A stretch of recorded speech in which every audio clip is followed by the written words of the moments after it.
We spoke a little bit about how you guys started off jamming together. How has your songwriting process changed over the years?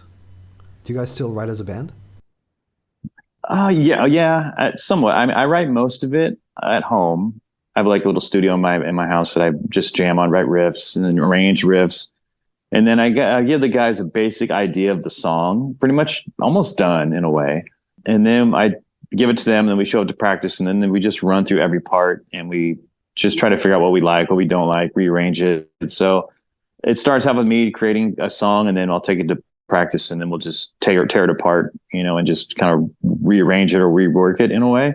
So it's very organic still. We don't send files to each other. We don't go into the studio and write at the studio. Like, everything's organic. And when we go to record a new record, the songs are pretty much already done. We've already practiced them a million times. We've already know what we're going to do by the time we get to the studio. So yeah, it's still very organic. Like we were born in the 70s, so we're not the Pro Tools crowd, like Yeah, yeah. we were older when Pro Tools came out. So we're still like, we like to do the organic way, just practice as a band, record on our phones, for ideas, whatever. So yeah, it's the only way to do it, for sure. So when the rest of the band hear your ideas, are they mostly just hearing, is it mostly just like guitar demos? Yeah, I do have an electronic drum kit. I still play drums, so I'll put drums on it just to kind of fill it out, so they kind of understand where the timing is coming from or what I'm thinking, structure wise. But sometimes I'll give them just a whole guitar song, and then when I get to practice, I'll show them, all right, this is what I'm thinking for the drums or the beat or whatever. So it's a wide variety of ideas I give them to them. Some completed, some not. Just kind of whatever I try to get to them quickly so I don't forget it myself. And then when they get to practice, they already have an idea of, like, they've already heard this riff before. Because sometimes we're getting older. Sometimes we forget. Like, I don't remember what I did there. Actually, we're writing a new song now, and we recorded on the phone. And I took it home and I listened to it, and I was like, oh my God, I left out like 3 parts. I totally forgot 3 parts that I'd written before that we didn't work on. So so I got to send it to them just so they remind me of like what I wrote. And does it always start with a riff for you?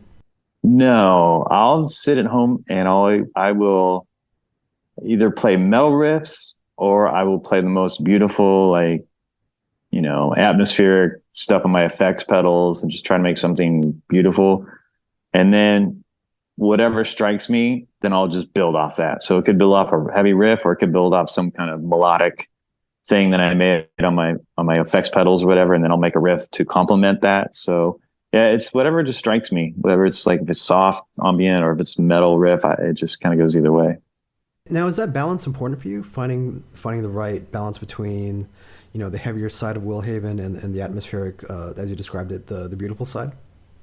Yeah, I can't. It seems like I cannot write a heavy song without throwing something beautiful in there. It just not. I just need, like I said, this band is more about feeling than it is just songs per se. Like, I want to have some kind of depth to our music. I don't want it to just be like I don't even know what band to think of, but I just don't want it to be straightforward. Like, I don't want to be a band you put on if you're like, oh, I want to be happy today. It's like, I've always envisioned Will Haven to be kind of depressing, just moody, just like gut wrenching. If just the world's coming to an end, kind of, because generally I'm a happy person, and most of the guys in the band are really happy people.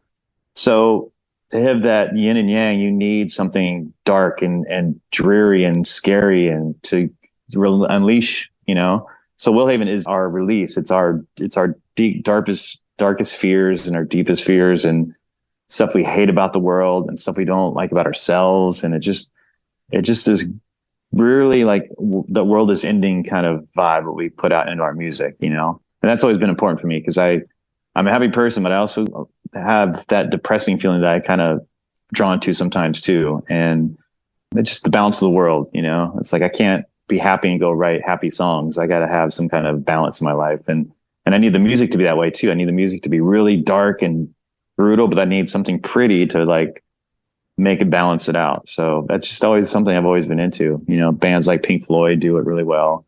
Radiohead kind of does it, in their older records. So just something I've always been drawn to. I need the salt and the sweet kind of thing. Right on. Does Grady have carte blanche as far as the lyrics go, or do you guys kind of flesh out ideas and themes as a band? Not until there's a couple records he's had a couple people help him, but I would say 99% of the lyrics are all his. He just gets stuck sometimes. I mean, he is so creative at writing, just like anybody, even like for musicians, you get like a block writing. Sometimes I get stuck not being able to write a riff. And so but his lyrics are really meaningful to him. He can't write about a girl washing a car. Like it has to be like, he has to feel it. And it has to be something in his life that's going on that he has to get out, you know? And sometimes it's more of just people not writing lyrics for him. It's just more of a push, like giving him a subject or giving him something to like think about. And we did have Adrian on this record throw some lyrics together for a song, and his girlfriend helped him a little bit on a couple parts, but 99% it's just all Grady. It's just him. What's funny about Grady, he doesn't write to the song, he writes poetry. And then he basically tries to mold that into our songs. So it's basically just a stream of consciousness that he writes. You know, he writes lines down and he feeds out and he keeps writing lines and making a story out of it. So when we do go to record the record, he already has it and he has to just mold it to the song, basically. I mean, if Grady wrote a song about a girl washing a car, the girl probably has cancer, right? Yeah, exactly. Yeah, she's gonna get hit by a train or something. Yeah. So at the time we're having this conversation, Will Haven is about to drop 7 on July 7th through Minus Head Records. And so I have to point out, July 7, the album is called 7, so that's 777. You got to add the 2023 though. Oh, that's right. I didn't even notice that. Oh, very cool. Yeah. Yeah. Well, let's start with that. Is numerology something that interests you, or did it just kind of like work out that this was your 7th album and it was 2023? Both. I've always been, I wouldn't say really into numerology, but I have looked into it. And there's a number in my life that always pops up, and I see it everywhere. And it's always been a constant number in my life. And I read that it's an angel sending messages to me, all good vibes. You know, it took me a long time to like research that out. So numbers do mean something to me. When I look at it, I can see a meaning behind it. And the universe send you these messages through numbers, I believe. But the record was just a basic happenstance. We started writing in 2019, hoping to get something out in 2020. And then of course, you know, the world came to an end. And then we just during that time, we just kept writing music and working on music and just kind of taking our time because we knew nothing was going to be open. We can't go tour. We can't do shows. Let's just take our time and just have fun with the record. And then finally, once, you know, everything kind of opened back up and we're like, okay, now we can finish the record. And we knew it was going to come out in 2023. And then from the beginning, I kind of had this feeling of wanting it to call it 7. I don't know why. I just had this gut feeling like 7 sounds cool to me. It's a cool number.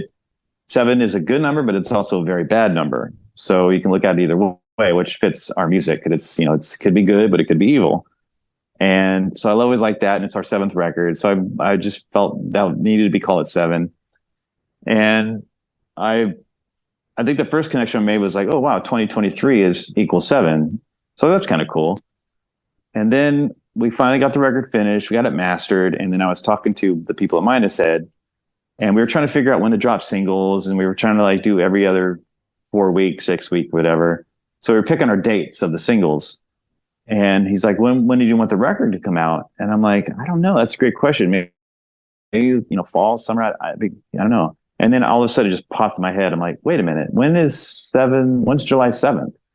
And Reka from our label's like, that's a Friday. And I was like, that works. And he's like, yeah, that's going to be cool. Like 777. And I was like, yeah, and the year's 7. So it just one of those things that just happened. We didn't plan on it. It just happened. It was kind of presented to me on a platter, you know, well, here you go, 7-7. And it's like, oh, and the funny thing is like, well, we need to play a show on 7-7. So I called up my friend who was a promoter in Sacramento, and I was like, do you have anything open on 7-7? He's like, actually, I had a band just cancel on me. If you guys want to take that slot, I was like, yep, let's do it. So it was just, you know, the universe just lined up everything perfectly for us when we didn't even really plan it. So that's great.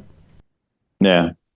To me, Will Haven's always been pretty consistent musically, even as you guys experiment with different things and try, branch out into different genres. For you, did you go into this album wanting to do anything different or try anything new?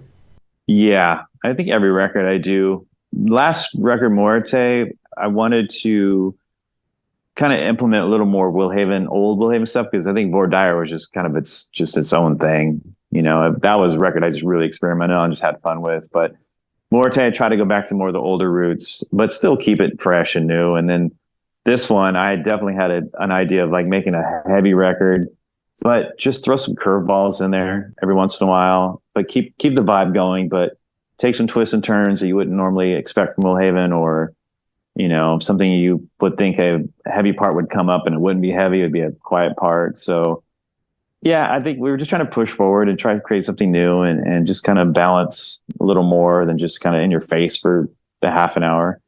So I think we accomplished that. I think we threw some curveballs in there, and I think people didn't expect some things, but it's still heavy enough to where you can call it a heavy ass record, but it's definitely throws some cool little changes in there that you probably wouldn't expect. It keeps you listening though. It keeps you interested in the band, and you kind of want to go on to the next song, like, oh, what's the next song going to be like, instead of just going, all right, if I heard one song, I heard it all. This record you can listen to a bunch of different times and not get tired of it, which is kind of was what we were going for. I've seen this album compared to El Diablo, and in some ways a return to El Diablo. Do you agree with that characterization? I do, in a way, because it seems to me this record has, if you take El Diablo, WHVN, and Carpe Diem, I think that's exactly what this record would be. I feel everything in those three records in this record.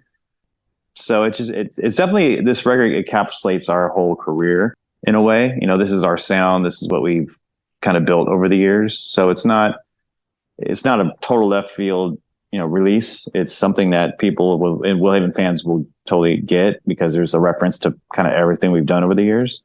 So yeah, when people say that, I totally, it's not the straight 6/8 time signature that El Diablo was, but it's like right in your face. This one's kind of just more all over the place, but I do hear songs that remind me of El Diablo. I do hear a lot of songs that remind me of Carpe Diem, some WHVN stuff in there. So yeah, it's a mesh of everything, which is kind of cool. I don't think we expected that, but that's how it turned out. We didn't really talk about this when we spoke about your songwriting process, but how important is groove to you? Oh, it has number one for me. I think mostly, we try to write for the record, but we also try to write for live, performing it live too. And you want to see the crowd engaged in your music, and you want to see them banging their head. You want to see them just like getting that release out, because connection at a show is really important. And we've always had a really good connection with fans at our shows. Like when people go to Will Haven show, you're there to like get your shit out. You're not there to just watch a band, because we're not the most talented band. We're not doing solos. We're not doing crazy drum fills. Like we're there just to like blow you over, and just, if you have the worst day ever, you want to go see Will Haven just to get that anger out, just like feel it. We want you to come in there, just leave going like, oh, I feel much better now after just seeing that, So yeah, we write to have a connection with the fans live as well as the record. So groove is like the one thing you need to have that connection with fans, because that's the only fan. Like you can have solo all day, but somebody's not going to understand what that is, because they can't play guitar like that. But if you give them a heavy riff, or you just nod their head, they understand that, they get that, and then they could feel it in their body.